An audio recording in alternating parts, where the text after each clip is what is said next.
कक्षा 10वीं कृष्ण फाइली आपका विषय विज्ञान का त्रैमासिक परीक्षा 2025-26 का पेपर लेके आ चुके हैं। आप लोग बहुत सारे यहाँ पर कमेंट कर रहे थे कि विज्ञान विषय का पेपर लाओ, तो इस वीडियो में हम आपका विज्ञान विषय का संपूर्ण उत्तर सहित पेपर कंप्लीट करने वाले हैं। तो वीडियो को लाइक कर लीजिए, चैनल को सब्सक्राइब कर लीजिए और साथ ही आपका यहाँ पर लास्ट पेपर है, तो आपका पूरा पेपर आ चुका है और साथ ही 75 नंबर लाना चाहते हैं तो इस वीडियो को आपको ध्यान से देखना है और इस वीडियो को आप अपने दोस्तों तक शेयर कर दीजिए। समय आपका 3 घंटे रहेगा, पूर्णांक 75 अंक रहने वाला है। निर्देश आते हैं, सही प्रश्न हल करना अनिवार्य है, तो आप निर्देश यहाँ पढ़ लीजिएगा। अब चलिए जो आपका पेपर है वो देख लेते हैं। तो प्रश्न पहला आता है, सही विकल्प चुनकर लिखिए जो कि 6 नंबर के आपके रहने वाले हैं। तो पहला आता है लेंस की क्षमता का ऐसे मात्रक, तो आपका आता मीटर, बा आता सेंटीमीटर और शायद आपका डायोप्टर और दा आता किलोमीटर। तो यहाँ पर लेंस की क्षमता का ऐसे ही मात्रक, तो इसका आंसर आपका डायोप्टर हो जाएगा, सारा राइट आंसर रहेगा। तो आपके यहाँ पर अच्छे से याद करते जाना है। फिर दूसरा आता ओजोन परत का क्षरण मुख्य रूप से इस कारण है। क्लोरोफ्लोरोकार्बन, बाता कार्बन मोनोऑक्साइड और साता मीथेन और दाता HCl हाइड्रोक्लोरिक अम्ल। तो जो आपके यहाँ पर दिया गया है ओजोन परत का क्षरण मुख्य रूप से इसका कारण है, तो इसका आंसर आपका हो जाएगा क्लोरोफ्लोरोकार्बन। फिर आपका तीसरा आता है, निम्न में से कौन सा भौतिक परिवर्तन नहीं है। तो आपका था नमक का पानी में घुलना और बाता LPG का दहन, साता बर्फ का पिघलना और दाता खोलते पानी से जल वाष्प।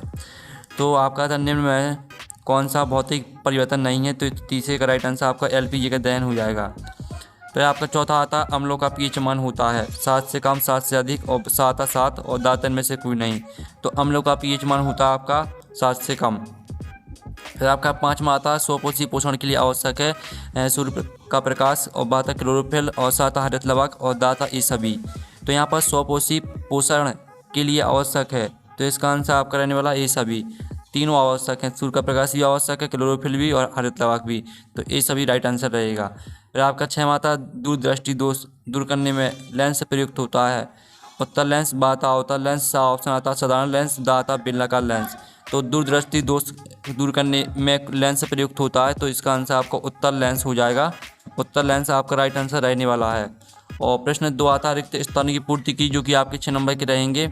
तो आप यहाँ पर देख लीजिए तंत्र की प्रमुख इकाई डॉट है। तो यहाँ पर तंत्र की जो प्रमुख इकाई है वो है आपकी न्यूरॉन। तो न्यूरॉन आपका यहाँ पर पहले का आंसर हो जाएगा। और फिर जो आपका दूसरा आता है टमाटर में डॉट अम्ल पाया जाता है, तो टमाटर में आपका ऑक्सैलिक अम्ल पाया जाता है। ठीक है, आप यहाँ पर देखिए ऑक्सैलिक अम्ल, ये आपका यहाँ पर दूसरे का आंसर हो जाएगा। जो तीसरा था मछली के हृदय में केवल डॉट कोष्ठ पाए जाते हैं। तो मछली के हृदय में केवल आपके 2 कोष्ठ पाए जाते हैं, तो इसका आंसर आपका 2 हो जाएगा। और जो आपका था टेस्टोस्टेरोन हार्मोन का स्त्रावण डॉट में होता है। तो यहाँ पर टेस्टोस्टेरोन हार्मोन का स्त्रावण भेषण में होता है, तो इसका आंसर आपका भेषण हो जाएगा। और जो आपका था डॉट क्रियाएँ मेडुला द्वारा नियंत्रित होती हैं, तो इसका आंसर रहेगा आपकी यहाँ पर अनिच्छिक क्रियाएँ। ठीक है, इसका आंसर हम यहाँ पर लिख देते हैं अनैच्छिक। ठीक है, अनैच्छिक क्रियाएँ मेडुला द्वारा नियंत्रित होती हैं। फिर आपका 6वां था परितंत्र में ऊर्जा का प्रभाव सदैव एक दिशीय होता है, तो इसका आंसर आपका एक दिशीय हो जाएगा।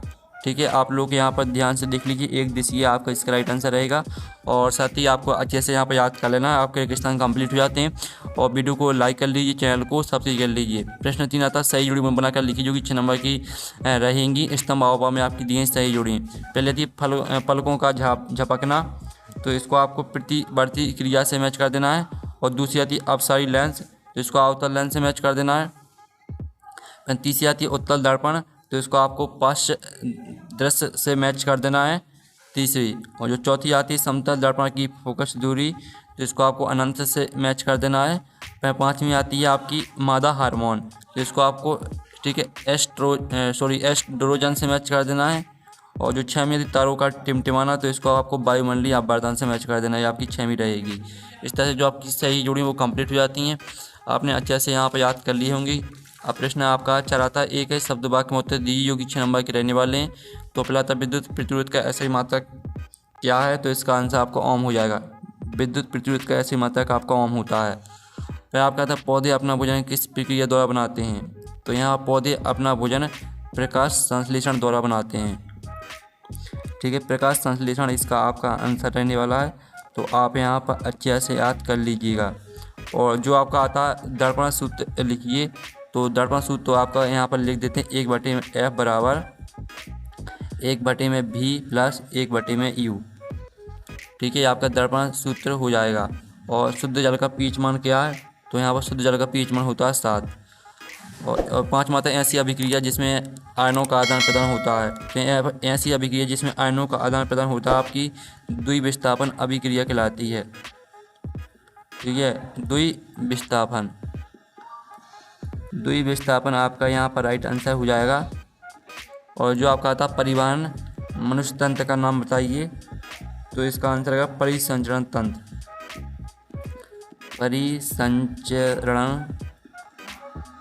तंत्र। ठीक है, ये आपके यहाँ पर आंसर हो जाएगा 6 का। अब चलिए आपकी एक शब्द वाक्य मतलब कंप्लीट हो जाते हैं। आप प्रश्न 5 आता सत्ता का चयन करके लिखिए जो 6 नंबर के रहेंगे। तो पहला आता सल्फ्यूरिक अम्ल का तन्वीकरण एक ऊष्मा सूची अभिक्रिया है। तो पहला आपका रहने वाला क्या, जो पहला रहेगा वो आपका हो जाएगा, ठीक है, असत्य। पहला आपका असत्य रहेगा। फिर आपका दूसरा आता मनुष्य में दोहरे परिसंचरण होता है, तो आपका यह सत्य रहेगा। और जो आपका तीसरा आता है एक CHOH क्षार है, क्योंकि इसमें OH उपलब्ध है, तो तीसरा आपका रहेगा असत्य। और जो आपका यहाँ पर चौथा आता मस्तिष्क का सोचने समझने वाला भाग पश्च मस्तिष्क से है, तो आपका यह असत्य हो जाएगा। फिर 5वां आपका आता आमाशय में HCl अम्ल निकलता है, तो आपका यह सत्य रहेगा। और जो 6वां आपका आता है अवतल दर्पण में बने, ठीक है, प्रतिबिंब सदैव वास्तविक होते हैं, तो आपका यह रहेगा असत्य। इस तरह से आपके सत्य भी कंप्लीट हो जाते हैं। अब प्रश्न आपका 6 आता संचरण किसे कहते हैं, उदाहरण सही समझाइए। अथवा आता 2 धातुओं के नाम बताइए जो प्रकृति में मुक्त अवस्था में पाई जाती हैं। तो आप यहाँ पर देख लीजिए आपकी संचरण की परिभाषा। ठीक है, आप यहाँ पर देख लीजिए, आपको दिखा देते हैं। तो संचरण वह प्रक्रिया जिसमें धातुएं अपने आसपास के वातावरण जैसे कि नमी, हवा या रसायनों के संपर्क में आने पर धीरे धीरे नष्ट होने लगती हैं। उदाहरण के लिए लोहे में जंग लगना, ठीक है, जिसे जंग कहते हैं। यहाँ तक पूरे याद कर लेना। साथ ही अथवा का आंसर देख लीजिए। 2 धातुएं जो प्रकृति में मुक्त अवस्था में पाई जाती हैं वे हैं सोना और प्लेटिनम। जो आपका 7वां आता प्रकाश संश्लेषण की क्रिया विधि का केवल रासायनिक समीकरण लिखिए। अथवा आता प्रकाश परिवर्तन के आपको नियम लिखना है। ठीक है, तो आप यहाँ पर ध्यान से देख लीजिए। अब चलिए आपके प्रश्न 7वें का आंसर हम यहाँ पर देख लेते हैं। यह आपका प्रकाश संश्लेषण क्रिया विधि का समीकरण दिया गया है। ठीक है, इसको देख लीजिए। और प्रकाश परिवर्तन के 2 नियम देख लीजिए। आपतन कोण और परिवर्तन कोण हमेशा बराबर होते हैं। आपतित किरण, परावर्तित किरण और अभिलंब तीनों एक ही तल में होते हैं। फिर आपका आता धातु अधातु में 2 अंतर लिखना है। अथवा आता 2 पदार्थ हार्मोन के नाम लिखिए। तो आप पहले तो धातु अधातु में 2 अंतर देख लीजिए। ये समानता कठोर और चमकदार होती हैं, ये समानता भंगुर और चमकदार नहीं होती हैं। ये ऊष्मा विद्युत की सुचालक होती हैं, ये ऊष्मा विद्युत की चालक होती हैं। साथ ही 2 पदार्थ हार्मोन आप देख लीजिए, ऑक्सीजन और जिब्रेलिन, ये आपके 2 पदार्थ हार्मोन हो जाएंगे। तो ये आपका 8वें क्वेश्चन का आंसर, ये आपका 8वें का अथवा का आंसर। फिर आपका 9वां आता वायु में जलने से पहले मैग्नीशियम रिवर को साफ क्यों किया जाता है। अथवा आता विस्थापन अभिक्रिया को परिभाषित कीजिए। तो आप यहाँ पर देख लीजिए, आपको वायु में जलाने से पहले मैग्नीशियम रिवर को साफ क्यों किया जाता है। मैग्नीशियम रिवर के ऊपर मैग्नीशियम ऑक्साइड की एक परत जम जाती है, या परत मैग्नीशियम के दहन को रोकती है, इसलिए इसे जलाने से पहले रेत के कागज से रगड़कर साफ किया जाता है ताकि यह आसानी से जल सके। और द्विविस्थापन अभिक्रिया देख लीजिए और इसका उदाहरण देख लीजिए। 10वां आता रक्त लसिका में आपको 2 अंतर लिखना है। अथवा आता विद्युत धारा की परिभाषा देख लीजिए। ठीक है, तो रक्त और लसिका में आप 2 अंतर देख लीजिए। यह लाल रंग का होता है क्योंकि इसमें हीमोग्लोबिन होता है, ये रंगीन होता है। ठीक है, दोनों पॉइंटों को देख लीजिए। और आप विद्युत धारा की परिभाषा देख लीजिए। किसी चालक में आवेश के प्रवाह की दर को विद्युत धारा कहते हैं, इसका ऐसा ही मात्रक एम्पियर होता है। फिर आपका 11वां आता अपचयन की परिभाषा लिखिए। अथवा आता उपचयन की परिभाषा लिखिए। तो पहले तो आप अपचयन की परिभाषा देख लीजिए। वह रासायनिक अभिक्रिया जिसमें किसी पदार्थ में ऑक्सीजन का ह्रास होता है या हाइड्रोजन की वृद्धि होती है अपचयन कहलाती है। और इसका समीकरण हो जाएगा CuO + H2 = Cu + H2O। और उपचयन की परिभाषा देख लीजिए। आपकी वह रासायनिक अभिक्रिया जिसमें किसी पदार्थ में ऑक्सीजन की वृद्धि होती है और या हाइड्रोजन का ह्रास होता उपचयन कहलाती है। साथ ही इसका उदाहरण देख लीजिए। और फिर आपका आता है यहाँ पर pH स्केल किसे कहते हैं। अथवा आता मिश्र धातु से आप क्या समझते हैं। तो चलिए आपका इसका आंसर भी देख लेते हैं। ये आपका यहाँ pH स्केल की परिभाषा दी गई है। और मिश्र धातु से आप क्या समझते हैं, तो इसका उत्तर भी आप देख लीजिए। तो ये रहे आपके 12वें प्रश्न का आंसर। फिर आपका यहाँ पर 13वां प्रश्न हम यहाँ पर देख लेते हैं। तो 13वां प्रश्न आपका यहाँ पर दिया गया है, जिसमें आप यहाँ पर देख सकते हैं जाइलम एवं फ्लोएम में आपको 2 अंतर लिखना है। और अथवा आता 2 न्यूरॉन्स के मध्य की जगह क्या कहलाती है। ठीक है, तो आपका 13वें प्रश्न का आंसर हम यहाँ पर देख लेते हैं। तो आप यहाँ पर देख लीजिए आपका जाइलम और फिलोएम में अंतर दिया गया है। यह पौधों में जल और खनिज का संबंध करता है, या पौधों में भोजन ग्लूकोज का संबंध करता है। दोनों पॉइंट याद कर लीजिएगा। और दो न्यूरॉन्स के मध्य की जगह को सिनेप्स कहते हैं। ये आपका अथवा का आंसर हो जाएगा। फिर आपका 15 प्रश्न हम यहाँ पर देख लेते हैं।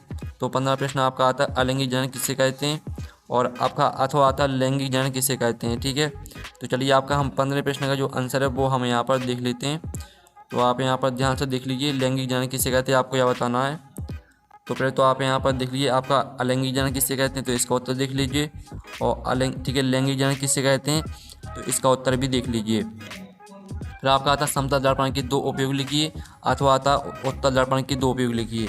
तो ये आपके समतल दर्पण के उपयोग दिए, चेहरा देखने के लिए घर में उपयोग किया जाता है और पेरिस्कोप में उपयोग किया जाता है। उत्तल दर्पण के दो उपयोग देख लीजिए। ठीक है, आपका 15 प्रश्न का आंसर रहेगा। फिर आपका आता ठीक है 16वां प्रश्न आता है धोने के सोडे के दो उपयोग लिखिए, अथवा आता खाने के सोडे के दो उपयोग लिखिए। तो ये आपके धोने के सोडे के दो उपयोग दिए गए हैं, और ये आपके खाने के सोडे के दो उपयोग दिए गए हैं। ठीक है, आपका 16वें क्वेश्चन का आंसर रहेगा। फिर 17वां आता संयोजकता की परिभाषा लिखिए, अथवा आता एक प्रबल अम्ल एक प्रबल क्षार का सूत्र लिखिए। तो ये आपका संयोजकता की परिभाषा दी गई है, और साथ ही इसको आप अथवा का आंसर भी देख लीजिए। आपका 17वें क्वेश्चन का आंसर रहेगा, और आप इसका अथवा का आंसर भी देख सकते हैं। 18वां आता ऊष्मशोषी एवं ऊष्मक्षेपी अभिक्रिया को उदाहरण सहित समझाइए, अथवा आता विस्थापन एवं द्विविस्थापन को उदाहरण सहित समझाइए। तो आप 18वें क्वेश्चन का आंसर देख लीजिए। आपकी ऊष्मक्षेपी अभिक्रिया दी गई है, और इसका उदाहरण देख लीजिए। और अथवा का आंसर देख लीजिए ऊष्मशोषी अभिक्रिया, और साथ ही इसका उदाहरण देख लीजिए। ठीक है, और जो आपका यहाँ पर ठीक है दोनों के आंसर हो जाते हैं। पहले तो आप देखते हैं रासायनिक अभिक्रिया जिसमें उत्पादों के साथ साथ ऊष्मा भी उत्पन्न होती है, ऊष्मक्षेपी अभिक्रिया कहलाती है।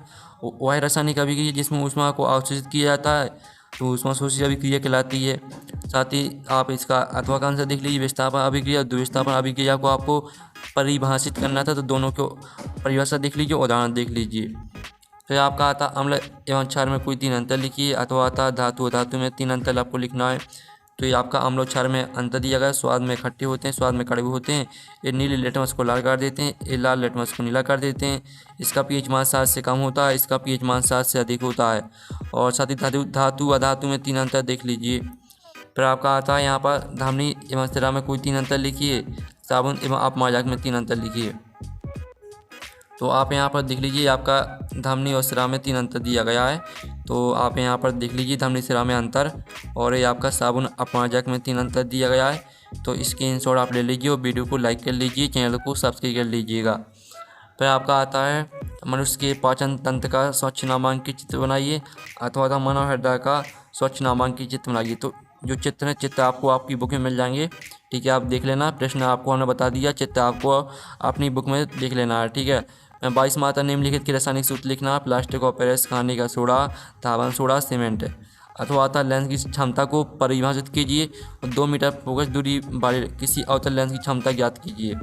तो आप यहाँ पर देख लीजिए, ये आपका 22वें प्रश्न का आंसर रहेगा, जिसमें आपको प्लास्टिक और पेरिस, खाने का सोडा, धावन सोडा के सूत्र लिखने थे। तो ये आपके सूत्र यहाँ पर दिए गए हैं। और साथ ही आप यहाँ पर देख लीजिए, ये आपका अथवा का आंसर रहने वाला है। तो अथवा का आंसर देख लीजिए, आपकी क्षमता अवतल लेंस क्षमता -0.5 डायोमीटर होगी। 23वां आता है निम्न इकाइयों की संरचनाएं चित्रित करें, अथवा आता वायवीय श्वसन एवं आयवीय श्वसन में आपको अवायवीय श्वसन में आपको चरांतर लिखना है। तो पहले तो आप 23वें क्वेश्चन का आंसर देख लीजिए, आपका 23वें क्वेश्चन का आंसर रहेगा, और ये आपका 23वें का अथवा का आंसर रहेगा वायवीय श्वसन और अवायवीय श्वसन में आपकी चरांतर। स्क्रीनशॉट ले लीजिए। इस तरह से जो आपका विज्ञान विषय का पेपर कंप्लीट हो जाता है, और साथ ही आपको इस पेपर को अच्छी तरह से तैयार कर लेना है। और हम नेक्स्ट वीडियो में मिलते हैं। Thanks for watching.